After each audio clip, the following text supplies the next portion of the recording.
Ground sir ప్రధాన సమస్య అనమాట. గ్రామాల్లో బరియల్ గ్రౌండ్, సమాధుల స్థలం అనమాట, సమాధుల తోట.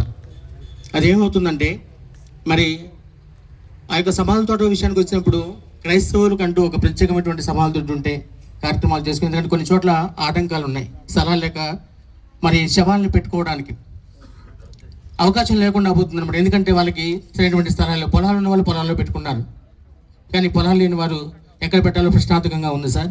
దయచేసి మరి మా ప్రియులు, మేమెంతో ప్రేమతో ఎన్నుకున్నటువంటి మా నాయకులు మీరు, ఎందుకంటే సామాన్య మనుషులతో మమేకమైనటువంటి మరి ఎమ్మెల్యే మీరు కనుక సామాన్యుల బాధలు మీరు అర్థం చేసుకొని రానున్న దినాల్లో మీరు మా పక్షంగా ఈ కార్యక్రమాలు చేపడతారని ఆశపడుతున్నాం.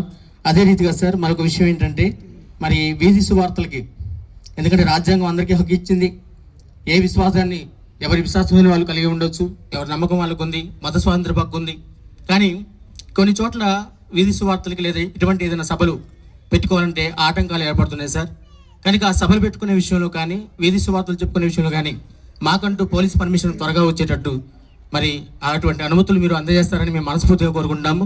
మీరు చేస్తారని మేము ఆశపడుతున్నాం సార్. అదే రీతిగా మరి మందిరాలకి, చర్చలకి సరైనటువంటి రోడ్డు సదుపాయం లేదు సార్.